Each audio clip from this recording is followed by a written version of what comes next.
Hello everyone, అందరూ ఎలా ఉన్నారు? నాకు ఓపీకి ఒక కేసు వచ్చింది. అది మీతో షేర్ చేసుకోవాలి అనుకుంటున్నాను. ఒక ఆయన అరౌండ్ 35 ఇయర్స్ ఏజ్ ఉంటుంది. ఆయనకు ఒక 10 రోజులుగా బాగా గ్యాస్ ప్రాబ్లమ్ వస్తుందంట. ఉబ్బరంగా అనిపిస్తుందంట.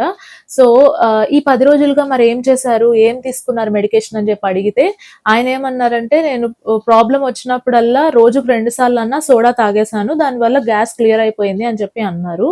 ఆయనే కాదు, చాలా మంది 100 మందిలో 90 మంది చేసే పని ఇదే. గ్యాస్ ప్రాబ్లమ్ రాగానే సోడా కొనుక్కొని సోడా తాగేస్తారు.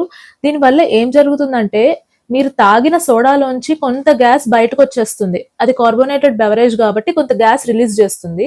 అలా రిలీజ్ చేయడం వల్ల మీకు ప్రెషర్ తగ్గినట్టు అనిపిస్తుంది. మీకు హాయిగా అనిపిస్తుంది. కానీ లోపల అసలు ఏం జరుగుతుందంటే, ఆల్రెడీ మీరు గ్యాస్‌తో ఇబ్బంది పడుతున్నారు. మళ్ళీ మీరు సోడా రూపంలో మళ్ళీ గ్యాస్ పంపిస్తున్నారు. 2 కలిసిపోయి లోపల ప్రెషర్ ఎక్కువైపోయి మీకు హార్ట్ బర్న్ కానీ లేదా యాసిడ్ రిఫ్లక్స్ డిసీజ్ గానీ ఇలాంటి వాటికి దారి తీసే అవకాశం ఉంది.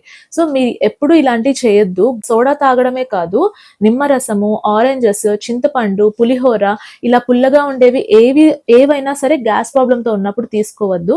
మరి ఏం తీసుకోవాలి అంటే ఫెనల్ సీడ్స్, సోంపు గింజలు, వాము, జీలకర్ర, కొబ్బరి నీళ్ళు, మజ్జిగ, పెరుగు ఇలాంటివి తీసుకోండి. వీటి వల్ల ఏంటంటే గ్యాస్ న్యాచురల్ గా క్లియర్ అయిపోతుంది. మీకు ఫర్దర్ గా ప్రాబ్లమ్స్ ఏమీ రాకుండా ఉంటాయి. ఇవన్నీ తీసుకున్నా మీకు ప్రాబ్లమ్స్ వస్తున్నాయి అంటే అప్పుడు మీరు డాక్టర్ని కన్సల్ట్ అవ్వాలి అని గుర్తుపెట్టుకోండి. దయచేసి ఇప్పటి నుంచైనా గ్యాస్ ప్రాబ్లంతో ఉన్నప్పుడు సోడా తీసుకోవద్దు. ఇది అందరికీ షేర్ చేయండి. Thank you.